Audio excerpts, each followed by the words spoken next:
Yes, hello and welcome to the Women in Tech breakfast event here at Fractio. So nice to see you here at our cozy office. My name is Satu Heikinheimo and here is my colleague. Hi, I'm Vitali. And let's go and Some practicalities.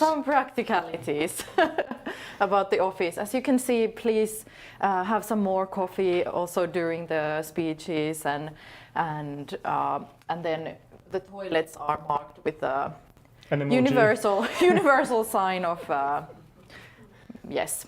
And so just shortly, because I know that many of you, some of you might know us, Fractio, but some of you probably have never heard, maybe.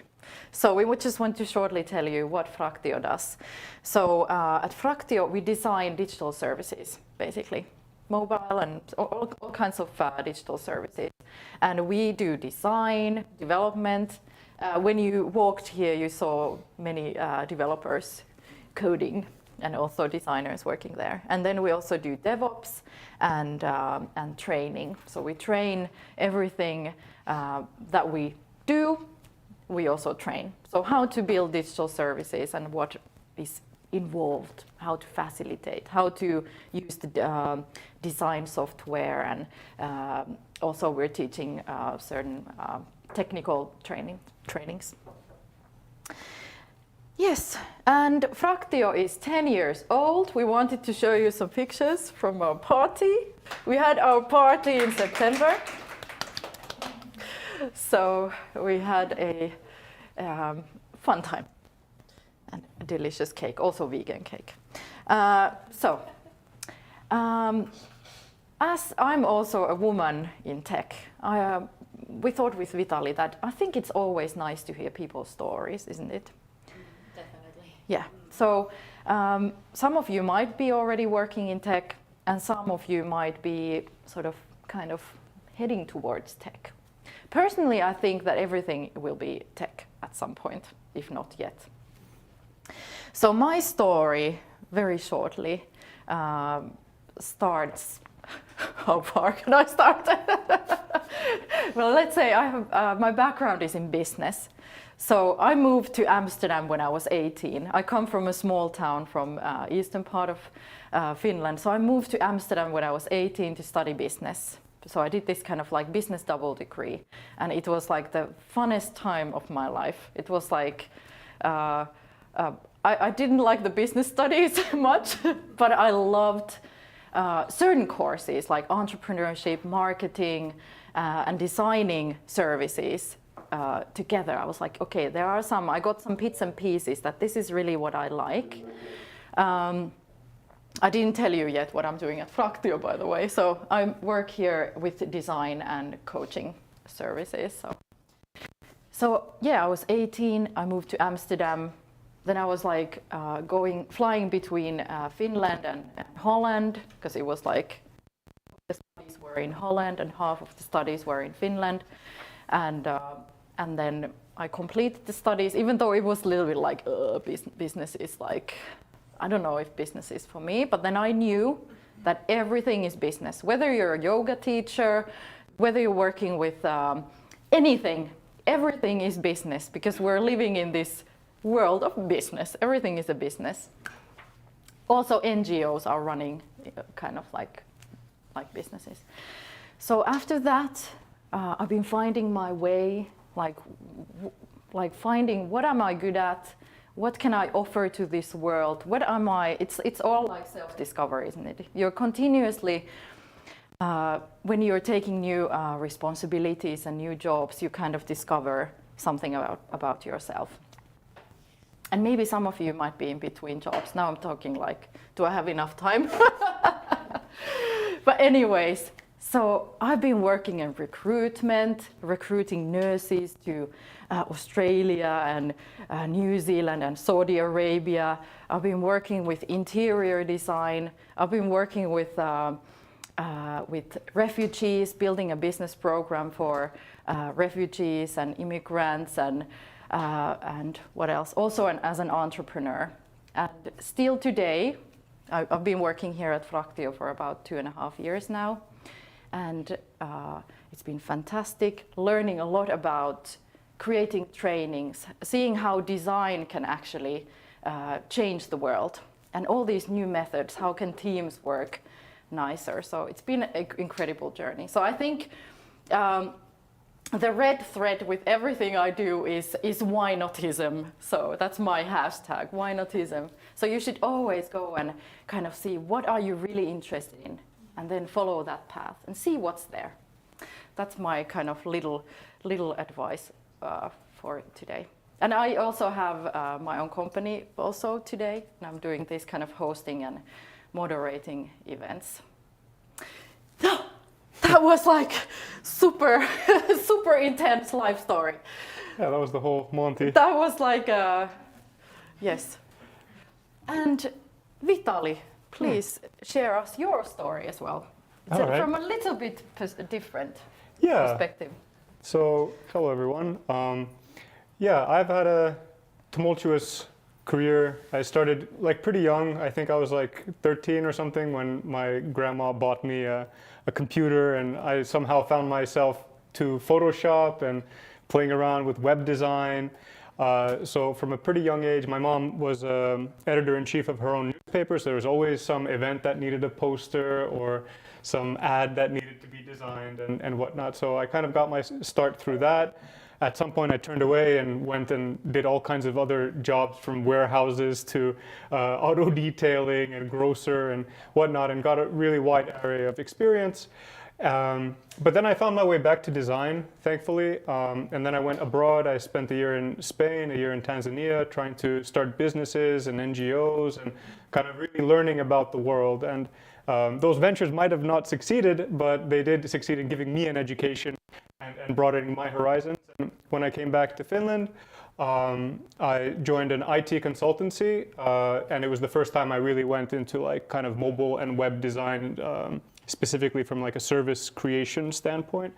And that was right after the mobile revolution, so a lot like Microsoft was investing heavily and whatnot, and that put me in a very privileged position because they gave a lot of resources for me to learn this new landscape and to kind of see where the industry is at. And so from there, I've pretty much grown my skill set, and I've really, if before or in the beginning of my career, it was like, you know, it has to look pretty, and then it's like, okay, it has to service business needs. At that point, it's like understanding the role of facilitation, which we'll be talking about today in workshops, and co-creation of how to bring people together so that we can all kind of bring our best foot forward and try to find the best possible solution. And nowadays I work at Fractio, and it's really nice to work with Satu to create these like training programs, which are ultimately just a vehicle to create change. That it's about trying to make yourself unnecessary in the team and to give them the tools so that they can go and successfully talk with the people they're trying to service to better understand their needs rather than trying to assume what they need, to let them speak and to give them a voice in the project. Yeah, and it's really nice at Fractio. I've gotten to work on a wide array of projects, from helping streamline login processes to creating mobile services for illiterate immigrants. And it's just like, how does one even begin to do something like that? And it really requires so much of this like human contact. And that's what I love mostly about my work as a designer, that my job is to learn and to listen and to bring people to the table. And I really believe that that's the way we make a more equal and fair world. Yes. Yes. What's our agenda today? I'm like, I could just talk about these career paths like for like 2 hours with you, and it would be so nice to hear everybody's stories, isn't it? You're like, ah. Yeah, I think we just told a fraction, so. But please, let's network so much today, and we will be all LinkedIn friends, so we can check our backgrounds. Anyhow, this is the agenda today. So we're focusing today a lot on networking, also like what we did before the event, but also we hope that you stay after the event to kind of get to know each other. Next, we will have a keynote, like a mini keynote, about how how come team collaboration successful services have facilitation as a common factor. And like we were talking about how as designers, we've noticed that it's not really about the substance anymore in teams. It's more about how people work together. This is something that we've recognized in the past 2 years. People have the skills. People have enormous skills and the substance in their own domains. But now the thing is like, how can we remotely and hybrid work together and make successful services? So this is where we'll be focusing next. And then we have a fantastic guest here, Henna Hankilanoja from Foreno. She's a development manager, but she will be sharing a little bit more insight during our also a little bit mini panel discussion. And then at 10-ish, we'll start a little bit more networking. And also people who are joining us remotely, you're so welcome to join our networking. So I think let's see how we can get your also LinkedIn's maybe on the chat or something. Yeah, and we'll soon kind of mention it in more closely, but you can go to menti.com and use this number code, which is a bit cut off, but we have a slide where it's a bit more clear to ask us questions at any point of the presentation, and then when we come to the end of the keynote and the panel discussion, we'll answer them as best we can. Yes. So yeah, we want this to be interactive, so please, if you have any questions or any comments or anything, just send them through the Menti. So who is here today? We like to always ask when we have events, like who is here? So you also know who is here. So we have different people coming from very different backgrounds. And this is like the fruity part, isn't it?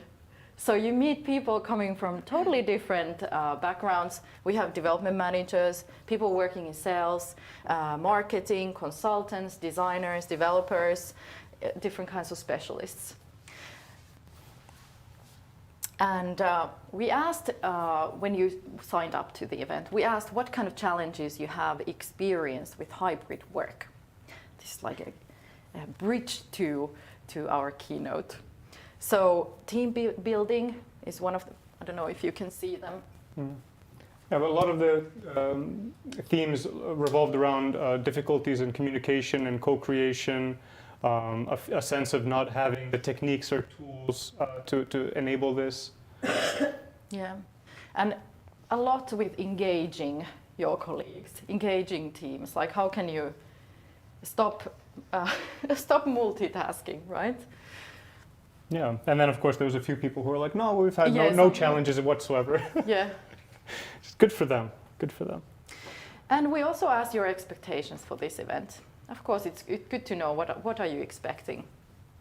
So, so team collaboration, team building techniques, looking for new perspectives, concrete examples, new viewpoints to improve teamwork, how to avoid misunderstanding in communication in hybrid teams, new ways how to change and reinforce team culture, new views on facilitating online events, communicating. So a lot about how to work together.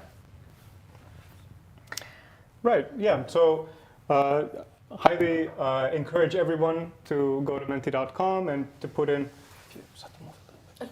this code 79759966, and then you'll be able to also see what other questions people are asking and maybe find new questions through them. And then also you can vote for the questions you like, and we'll be sure to get to them. But yes, next let us talk about, with Satu, this how come team collaboration and successful services have facilitation at their kind of center as a unifying factor. And I think one of those things is that collaborating and facilitating events like workshops and meetings successfully can be a very ambiguous challenge because it is so broad. So we want to kind of talk about our experiences and some things that we've found to really help with that, and how we've discovered what works, so to say. So why is it that facilitation is so important? I mean, if you think about it, the opposite of good facilitation, good teamwork are silos and bureaucracy and this kind of silencing of the human spirit, you might say, of, it doesn't matter if it's right, but this is the way it's done. And that really is like the old world in a way where power reigns supreme. But thankfully now we're in a much more human-centric world where if you don't listen to people and if you don't make humane products, you're the one who's going to suffer and eventually kind of be made redundant by those who offer the same things but better because they actually listen to the people they're trying to service. So, how can we succeed if we don't know what's going on with the people? So we've been kind of blessed in Fractio that for us, we've been hybrid since the very beginning. There were some employees who I only saw after like a few years of working here because they're working kind of out in the sticks and they don't have any need to come to the office. But of course, in the last few years, this has really, we've had to build upon our foundations because of course it's been a new situation and the office has always been dear to us even though it's been kind of optional since the beginning. So we had an event last spring which had about 400 people sign up for and it was about design in the remote era. And it was really interesting because we didn't intend for it to be like a survey, but after we got the results, we noticed that we actually gathered a lot of data from these 400 people with just a few questions. And I think Satu put this together really well of like what the 5 biggest challenges. So there were actually I think there were maybe 10 main points, but we are bringing you 5. Mm-hmm. So these are the challenges that 400 people were saying that they have with their work. These are not in any sort of order of importance. Everything is like important here. So the number of meetings has increased and there are just too many of them and they are ineffective. Does it sound familiar? Yes? It's just meeting after meeting after meeting. And then you have a meeting about the meeting, right? So that is a challenge here. And then ideation and brainstorming together has become more difficult. Third was that collaborating, engaging and motivating people are difficult. This was the engagement factor. And then teamwork and communication is more difficult. And then 5th point was that remote facilitation, remote moderation and conducting workshops remotely is challenging. It's in line with what you also answered when registering for this event. Mm. So they are like universal, well, I can't say universal, but at least in Finland, these are the challenges according to our accidental survey and what you've been answering. So these are the challenges. Mm. And you recognize these, right? Yeah. Yeah, and they're all quite strongly related also with one another. And from what we've read, even in other countries, people they struggle with these, and I think that we all saw that when this special situation began, like many of us just tried to kind of like take what we used to do face to face and put it into a digital format, but it doesn't really work. Like having a traditional meeting, especially when people keep their cameras off, very difficult to feel what's the vibe and what kind of sense people have about the situation. But yeah, the common thread, poor communication and a lack of ability to co-create and collaborate easily together. So let's talk about meetings. I don't think anyone enjoys unstructured and unnecessary meetings, easy one to say. But I think that the reason why we have these is we don't necessarily have a clear idea of what questions we should be asking when we organize meetings or attend them. So I've personally tried my best to kind of be an agent of change in the sense that if I don't know why the meeting is held, what is expected of me, if I don't have an agenda and I have no material I can look at before the meeting, I don't go. I inform, of course, the person. It's not like I don't want it to be a surprise for them, but I try to, of course, like ask, like, what do you need me there for? And I prefer workshops, of course, where we all get to kind of like work together, and we're going to talk about that in just a minute. But definitely, the challenge is that we often bring 10 people into the room when maybe 2 or 3 is sufficient, and then just to have the loudest people in the room talk about what their opinion is and listening there, it's a waste of everyone's time. And so if you don't know what your definition of success is for the meeting, what the goal is, why you're there, then it's very easy for it to go longer than it should, and to then realize at the end of it, like, oh, we didn't actually get done what we were supposed to because we never kind of agreed on it beforehand. So I think that the big thing about successful meetings is that we need to know why we're having them, right? And why the people we have invited there. And so a big factor of this also is the psychological safety. And this is, I think, one of the biggest or like core discoveries when we've tried to measure like what separates a successful and happy team from one that struggles and doesn't feel good and doesn't get results done, is psychological safety. Do you feel that it's all right to speak your mind?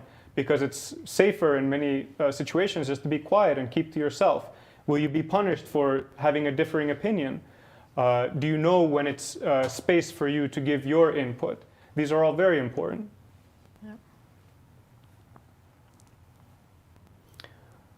So what to do? How do we make it a better situation for us all? We want to offer some tools, but first let's paint a picture of the benefits that can happen if these things are tackled. Organizations thrive when they involve everyone actively.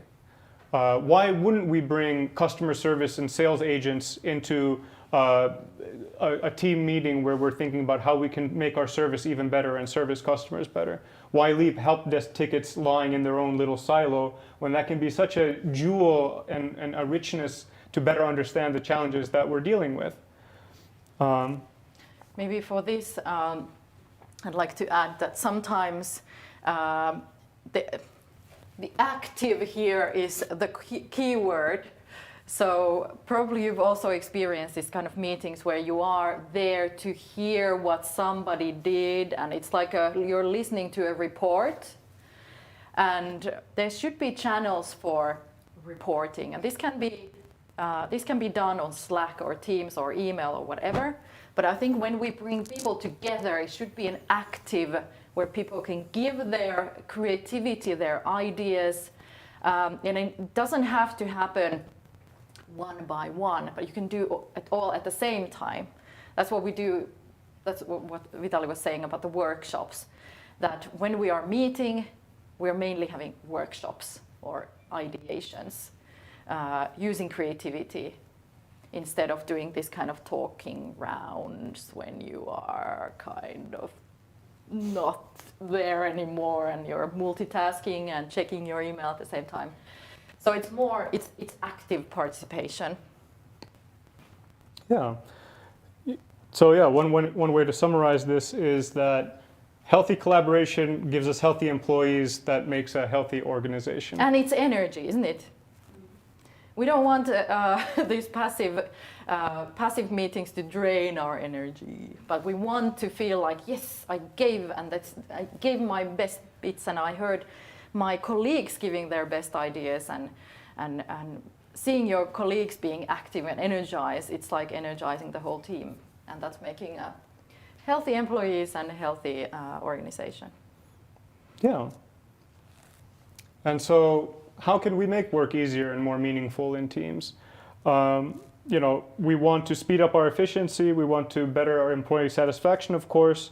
But I think that facilitation, especially workshops, they're terms that have maybe some tainted meanings because people who might have the best intentions but not sufficient technique or tools have attempted to have workshops, and then it's more like a meeting where they're the only one talking, and then in the last 10 minutes it's like, all right, everyone, give all your ideas, and that's not really a workshop. So we created a tool to help, because we heard so many companies struggling with this when we were teaching them service design, a course that Satu designed, and we noticed that actually should go even more basic, kind of like really teach the foundations of how to collaborate, because how can you use service design methods to bring big groups of people together and help teams collaborate better if you lack the basics of how do we even get work done together simultaneously rather than have more traditional like meetings? Yeah, so we created a course with Vitali. This is about 2 years ago, isn't it? Something like that. Something Yeah. like that. 2 years ago, we're like, okay, so there is a need. We could see the signals in like sales meetings, in media, in LinkedIn, and in many places that, okay, people are really struggling now with how to work remotely and how to work together remotely. Or in hybrid work, when somebody's at the office and then some is like in the woods somewhere and someone is in Spain, and how do you work together? So we wanted to share this little story with you of how did we actually create this course. So what was our next? Oh no, this is. Oh, this is Yeah, okay. yeah. We just have one slide about this. Okay. so what we did is that we mapped with Vitali, like, okay, so these are the problems, obviously, and we're like, okay, how could we help people with these kind of issues that we mapped? You saw the 5 challenges with hybrid work. So we started seeing like, okay, maybe we could talk about the technical things like virtual platforms, the whiteboards, Teams, and how to use all these kind of Meet and Teams, and how to use Mentimeter. So basically tools enabling the remote work. So we were checking all these kind of things, and then we're like, okay, actually, maybe the terms of what is facilitation, what is a meeting, what is a workshop, maybe these are also experiencing like a little bit like what is what.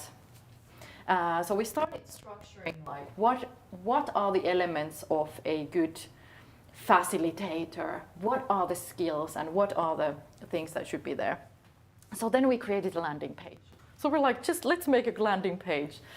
So and Katri, who is here, who is our marketing lead, she created the landing page, and then it resonated. This is also an idea of an MVP. Just try it, put it out there and see how people react. So we did that, and then we got customers. Then we actually started creating an online course. So we created an online course, we recorded it at our homes remotely, of course. We created, of course, before that we created like a script. What are we actually going to say? And then we recorded it, we put it on a platform, and then now we're using it as like as a base for any service design or facilitation training with all of our customers. And it's been amazing. So our point is to actually make ourselves useless. So to give all the skills and all the sort of new ways of working, not necessarily new ways, it can be just tiny little changes in your daily works that can actually make the change. But this was just a story we wanted to share here of how to do fast, test fast, and see how it resonates. But this is really a thing in at the moment. People really are struggling with how to actually work together. It's not about, like I said in the beginning, it's not really about, are you skilled enough in your domain? It's not about that anymore. Of course, it's good to continuously learn about your domain, whether it's design or development or whatever. But now people really need help with working together. So someone might say that this is like a soft skill. No, this is actually a very hardcore skill. It's a crucial skill that makes a difference. Yeah. And I mean, one of the motivators, of course, also for us to create this online course was that we wouldn't have to explain to 50 people every time like what facilitation means. So it keeps it interesting for us. We can focus on more things. But one thing that I think surprised us both is how many people got so much out of just the online course because we did try to encapsulate it. Of course, the hardest part about online courses is finding the time and motivation to sit down and like look at people through a video and learn that way.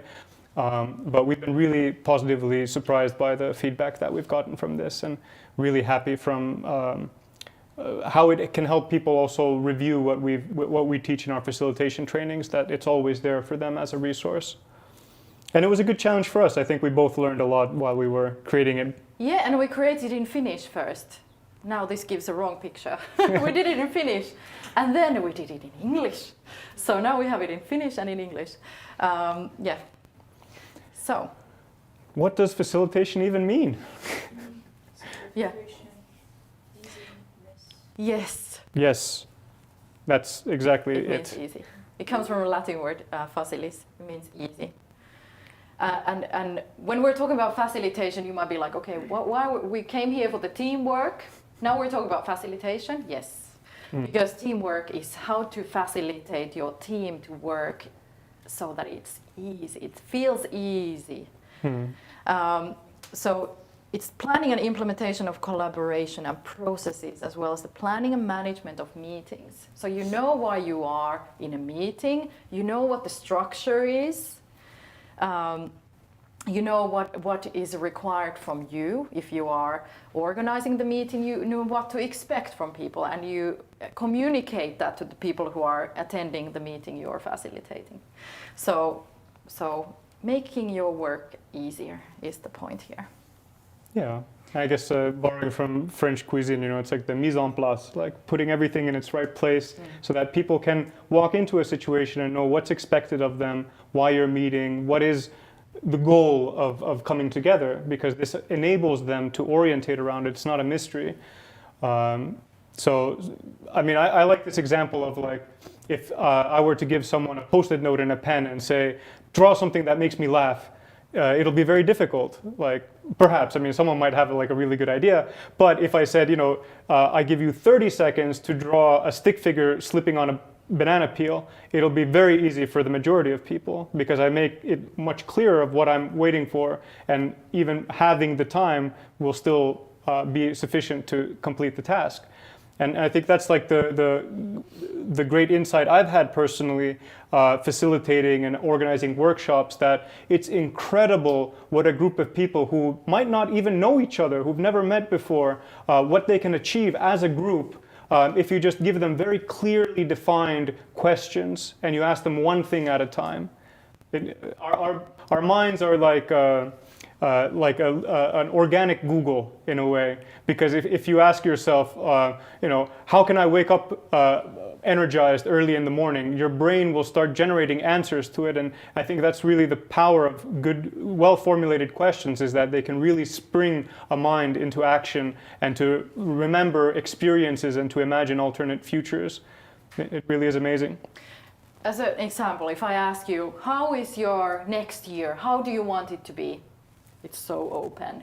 It's like I want it to be happy.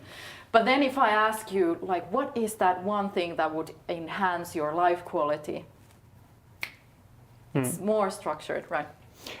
Katri is giving us a sign. Yeah, we gotta start wrapping. So the big thing is, what I've realized is that most organizations have no guidance for when and how to have meetings.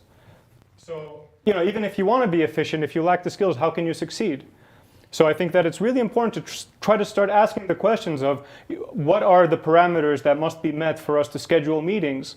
The person who organizes the meeting, what kind of guidance can we give them on how to consider who to invite there, and what should be given to them, like, that to include the agenda and a description of what you're going to try to achieve during that time is, I think, a bare minimum. Because if you don't have an agenda, how can you succeed? Don't surrender to your calendar. So you can also go and see, now that the new year is starting, see your calendar and see what is there, and ask questions. Why is this here? What is expected? So it starts from little changes. So what can we do about not having guidance? Let's have a meeting about it. Just kidding. No, note and vote is really the cornerstone of so much. So you ask a simple question, you allow everyone individually to put their answers, one each on a Post-it note, or like one idea per Post-it. Then you collect them, maybe share the top 3, If there's like 10 and there's 10 people, you're going to have 100 notes versus 30. So keep it moderated. And then you can cluster them to find themes around it if you want. But the one thing that is really awesome is even if you give a few minutes for people to cast their votes, it doesn't have to be final. It can just be to see where people's minds are, what kind of opinions they have. But this will allow you to rank and prioritize the notes to really see what the group believes in. And it really is amazing. Like you don't even have to really be afraid of people just voting for their own ideas or whatnot. People usually have a very clear motive of trying to find the best possible solution. And just being heard can be such a differentiator in how people feel about a decision. That like, well, I got to give my opinion, but the group decided this way. But I feel like I was heard, and that can be very, very crucial. Sorry, I'm laughing here because a good thing about facilitation is also that you facilitate time, and so we're not we're terrible right now. We're bad today. So yeah, workshops, using virtual whiteboards and clear questions can really help a team succeed in ways that they haven't before. And we really want everyone to have this skill. So that's why we're launching today our free version of this online course. Get Started with Facilitation, which is built on our full remote facilitation basics course. So we really are excited to hear people's feedback and to see what kind of impact this can have on people. So we'll of course also send this link after the event. So if anyone has any questions about it or whatnot, come find us after. And of course, there's going to be comment sections in the course for people to interact with us. So, it appears our Menti is completely empty, which in a way is like, whew. But apparently they have to be accepted by a moderator. So, but no, there doesn't seem to be any questions. So, does anyone have any questions that they would ask, that want to ask? Please. I totally agree with everything that you just presented. It's my personal experience in my organization. People just don't know how to ask right questions, because to ask right question, you need to be a really expert of the problem, what is going on. And so we can't remedy the situation without people really diving into the subject, whatever is on the table. And what do you think? Have you noticed that? I mean, because we are talking about remedy, but the root cause is somewhat else. That's a very good point, and I think that the journey is almost more important than the destination in many ways. And I find that two questions are something you can always ask in any situation. What are we doing really well right now? And what are we struggling with?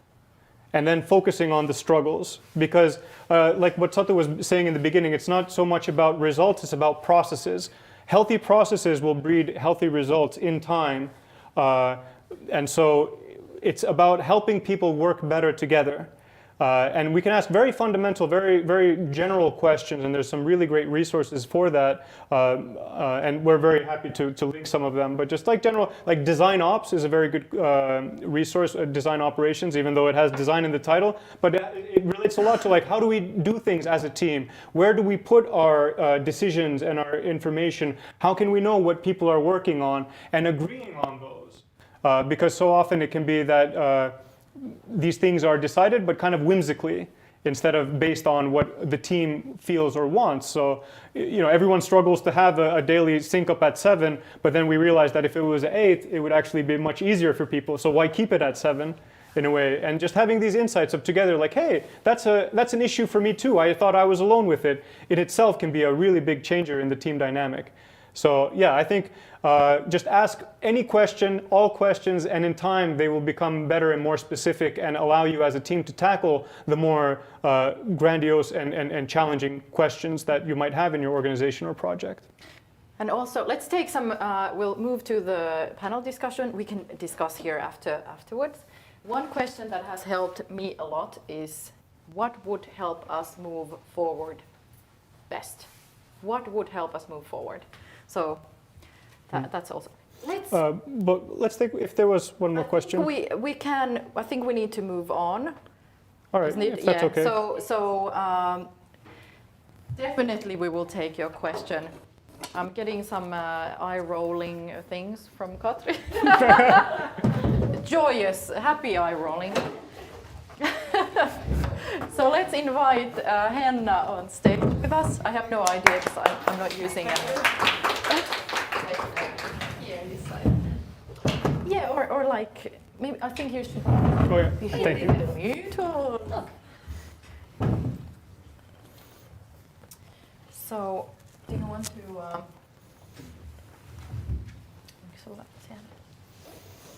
Yeah. Just in time. It's like Walt. Okay, so Henna, so nice to have you here with us. Let's do a little introduction first. So who are you, Henna? Thank you for inviting me first. I'm Henna Hankilanoja and I'm head of business development at Forenom. I'm not going to give you any company presentation, but I think it's nice to give you the frame now what I'm talking about when I'm talking about management and facilitation skills and collaboration. Since Forenom as a company, we are #1 provider of serviced apartments in Europe. We are operating in 4 countries. So we have teams in Finland, Sweden, Denmark and Norway, now expanding really rapidly also to Europe. But we have team structure where we have the function teams, and yes, we have different functions with really basic issues like silos you mentioned. By the way, I have to say, really good keynote, and many of the issues that you addressed are familiar also to us. And then we have countries. And now my team is responsible for making sure that more or less in all the countries, the message that our salespeople and our organization is like bringing to our customers, it's more or less similar. So sales process, business process, what kind of tools the people use, how do we collaborate together, how do we do things better, that's on my team's responsibility. So it's not just development of the tools, but also implementing it in actual use. And one specialty that has brought me to tech basically is that we have an organization who have in-house built ERP, and that means that everything we do, everything we develop, it either requires changes and development inside like internal systems, or then at least when we are taking something new, we need to do integrations and from the ready-made platforms. So that has been my path to here, because I've been working 10 past years as a consultancy, company sales and change management in overall, but by these 4 years at Forenom has taught me everything I know about tech and development. So I accidentally ended up. Accidents are good. They are good. They are good. Yeah. Awesome. Yeah. So yeah, we gathered some questions for us today. I think we could start with, you said that there were like the challenges that we brought up in the keynote, that you said that they sound familiar. Yeah. So I think they are universal, even though I'm like, I have no scientific facts, but I suppose they are universal. So how have you tackled these? Like, and who is kind of in charge of changing how people work and how to have sort of more clarity in the workday and focus and. I give you. I will tell you a bit of our journey, because I think the development, at least on us, it has come in different stages, and I'm going to reflect the latest changes that requires facilitation, and for instance we implemented Miro usage during this year, but I want you to understand that it's a path, so you need to know what's the right time to start implementing the tools, because in the end of the day the tool itself won't solve the issues. I think it was 2 years ago when the difficult times hit us and COVID started, we, as everyone else, we also moved working fully remotely. and we face the issues. But we find out also that like as a behind not well communication, we didn't have clear roles and structures. We didn't have clear responsibilities, who did and what. And we started by like creating better and more clarified role descriptions with KPIs and clarifying the responsibilities. And on top of that, we sort of renewed the like structure. How and when do we meet when we need to push things forward? So there was a renewed meeting structure with better agendas in general. And I have to say that that was a starting point to have right kind of forums where we have right people with right roles to start with. But of course, you need to elaborate that when you go forward all the time. And then now during the last one and a half years, we have been concentrating decreasing the silos on the function levels. So we have commercial functions, where I'm basically from, and then we have BI function, and then we have internal tech team. And we all need to collaborate really closely in order to make sure that our 4 countries and the actual users are getting the help from us. So we first implemented and started using on an aligned way the tool that tech team has used before, Shortcut. And that we used for clarifying where we are in the development projects, because we didn't have the transparency and we were working more on the silos.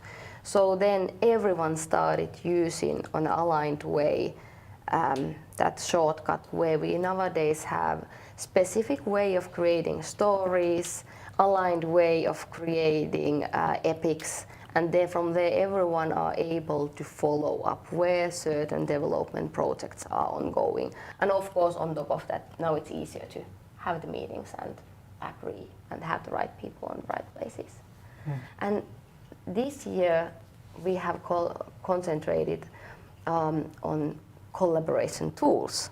So we started by taking the whole function team and sitting together, and then we have the training about facilitation skills and of course the Miro usage. But I still think the key was the facilitation, because it's perfect tool, as you said, for getting everyone involved, not the like one with the strongest opinions. So that helps a lot. And now I think one good thing was also that during the training, since there was the function team, we together agreed the process. If you have some new project starting on, you need to even clarify the business specs and business goals. We even do that by using the Miro, and we involve the end users as a starting point to the project by using the facilitation, like remote facilitation and Miro board. Nice. And that's also like what you're saying about the transparency. Transparency creates trust, isn't it? Yeah. And if there is no transparency with roles or responsibilities or who is doing what, where are we in this project, then it's very difficult to kind of trust that is this being done or where are we going, like. And what would you say, like it really is admirable, because it requires a certain culture and a bravery to kind of like go, because you never know where that process will lead. Exactly. But what would you say, like how have those changes kind of, what benefits have you seen from kind of like tackling these issues and doing that work to improve collaborating? I think in general, the biggest advantage has been, as you said, the transparency and aligned way of working together as a team. Because we created together while learning the facilitation skills and while using, learned how to use Miro. on a better way. But I can actually give you a couple of examples because you all have been there in those meetings. Well, like we had a team meeting where there was 8 people and we started discussing about next year's goals and the most important projects that we have. It's really difficult discussion if you have 1 hour and 20 minutes. And then someone just as an ad hoc said that, hey, actually, let's first open up the Miro board, and we did. And then we used that 5 minutes where everyone was putting in their top 3 priority projects. And then we checked like how many of those are actually colliding, where we need to work together. And then we had a pile of projects, and once again we could vote, as you said. And then we were able to sort out the like aligned priority ones, which are the top 3 or top 4 in 20 minutes, instead of trying to first hear everyone out and then try to discuss. And the best thing is that in the end of this, you have everything in a written down form. So you can relate to that, you can continue later, so it's really convenient. And like a second example would be exactly from the business case calculations. Before we even start prioritizing the projects, we have had the issue that we don't know what are the struggles in the customer user interface. And now we have the Miro board, and of course you need to well plan this kind of workshop or discussion. So you need to have those questions that someone raised here. You need to really think before what are the key 3 questions, for instance, where you want to get the input. But then we have had customer service agent and salesperson and tech team, business, someone from the countries participating, and then we have been able to first map out the issues. What are you struggling with daily basis, weekly basis? And then when you have really clear understanding about the issues, it's easy to think that what are we able to change? What could be the benefits if we concentrate on this?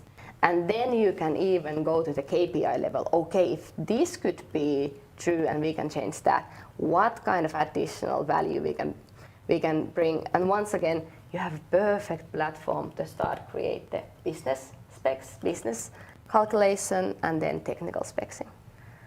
And you have everything on the written down form. So it's really it has made our life more efficient, I would say.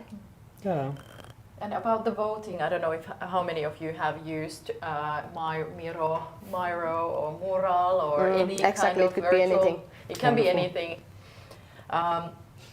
So the point with the voting is that you can do the voting at the same time in a very short. Like let's say you give 1 minute and then people decide what is truly important. What are the 3 most important challenges or projects? So it's transparency. It's a mutual agreement that we agree that these are the most important things. Because I know that everybody is more or less struggling with priorities. And we went to this Scrum training with Vitaly this year, and what we learned and what we're also taking forward to the world is that priorities don't really count. It's the order of how you order of things. Yeah. Everything is like number 1 priority if it's on a priority list, isn't it? So it's the order of deciding together that is the order how we proceed. Should we take some questions, or maybe we could take some questions from the audience at this point, and from also from our remote audience. So please send us questions on Menti, and here, of course, you can just. See if we got any here. Not yet. Well, one thing that I've struggled with is I relate to everything that you said, 100%. But one thing I've struggled, like from operational side, is that given what is the priority in order to get there. I think you also had like a quite good idea of okay, how do we want to run our operations? How do we want this organization to be? Like yes, we need to define the roles. We need to define responsibilities, who's owning which part, which tools we use. But that's a massive load of work. So how do you define the priority of that? Do you mean like how do you like what's the stage when you start doing this kind of Yeah, process? like where do you start from? What did you do at first? I think it came from the feedback. Like, and this is like probably our cultural benefit as well. We have always had quite low barriers and the culture where you can try out new things and you don't need to fear that they are not always successful. But it has created the culture where everyone can raise the issues, and like it came from so many places that it was easy to see that in order us as a company to collaborate on the better way, we need to change the structure and we need to have better ways of working. But of course it starts from the top management. Yeah. It has to be on their agenda to have that kind of a project or operation. And it could be that it could be that you have internal people who can do that, but we used, for instance, in this case, we used external help. But the need was really obvious, and the feedback came from everywhere. Yeah. And I'd say like awareness is required for change. So one thing that I like to do is to try to map what is the current state and where would we want to be, and then instead of forecasting, do backcasting. What needs to happen so that the current situation can become the future situation, because it's really interesting. That can lead to like, for example, when we're mapping out like what is the current situation, it can reveal disagreements or different perspectives, and then discussing those and asking more questions based on the findings of that question can really lead to some breakthroughs in terms of insight. And when we have this goal, this northern star where we want to go, and some sort of a plan of it, it's still more of like a compass that points in a direction. And when we start walking there, we might find all kinds of struggles, and it can also reveal what we don't understand, because if we think things are a certain way and we really believe we have a solid plan to do it, and we start doing it and the plan falls apart, it's like, what did we get wrong? Yeah. And I think just orientating to it as an adventure, a journey that we do together, is more important than even reaching the destination, in a way. That if we can create this sense of camaraderie, that we're on this together, but we're here to support one another, we're not sure how we're going to do it, but we know where we're going, and we have faith that we can handle whatever this may bring, and we have, as Henna said, like sign off from the higher ups, in a way, the support of it, then only good things can happen, I think. And you can start from like little things. You don't need to have the full organization part of the change. You can start from your team, and together and inside your team think the better ways and structures, and then you can relate the next stakeholders to that. So it can also grow from one one team's initiative. Yeah, we're at 10. Yeah. We could take like if someone has maybe one or two questions. Yeah. Or did you have? Okay, I will ask here. Yes. Okay, virtual facilitation and any, it doesn't matter what facilitation and offline facilitation as well. It takes really long preparational efforts and period and time. And who in your company, for example, do you find somebody, or you by yourself you do this facilitation, this journey? Yeah, really good question. I think the Miro board itself had a really good structure for that. At least I was surprised how many ready-made templates there were. So you can just like go through the different kind of topics, and then you check that, okay, now this meeting is more about the discussions. We are not going to design anything. We just need to go into the root and see what are there as a root cause behind the issues. So then you have you can just have ready-made board, even with the texts, and then you kind of follow up the instructions and put your own things there. It has, like, when you start, of course, everyone will probably have, after a couple of times, their own ways of creating the boards and using Miro, but as a beginner, it helped a lot. What about, so all your team need to have like experience and to be like experience in Miro board. in mirror board? Because I face the problem when a person trying to make something on mirror board block the board, and you have problem. Nobody can do nothing with this mirror. With this part of this. That was the key. We did the training together because we had people who was using Miro. Of course, we have tech-savvy people, and we had the tech team, and they have all the tools were familiar for them, but they still were involved, so that we could together agree the steps, and then everyone got that same training. So basically, all the people working as a function leaders, they now know the basics of facilitation, basics of the Miro boards, and we have the best practices. So first training of Miro. So Yeah, for us at least, it was the best way to. And I just want to add to that it's good to start small. That maybe in the beginning it can, because I mean Miro, the challenge with it is that you can do so much. You can even do wireframe design with it. Yeah. And yeah, to just start small, and then also it's, as a facilitator, you know, to prepare it so that you can lock in the elements you don't want moved. But we learn together. Yeah, I think it's time to thank you so much, Henna, for you being here and sharing your thoughts. And Henna will be here with us to network, so please ask her questions. And for people who have joined us remotely, I would like to thank you so much on behalf of Fractio and Women in Tech.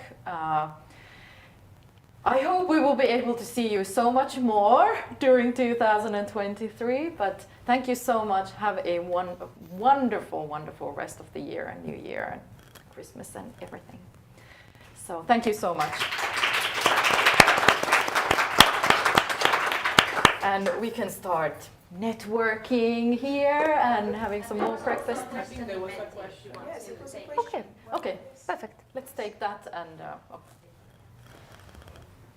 You need to read it to me. is there? So it was at the end, but not really. We are going to read it. Oh, there we go. Everything said, I totally agree. However, I've noticed that it's always difficult to get people to participate into workshops, etc. People are busy and prioritize their core work. Yeah. Any tips? But keep it short. Like you don't need to. The workshop doesn't need to be 3 hours or 2.5 hours. You can be efficient in 1 hour if it's well planned. But of course, that requires.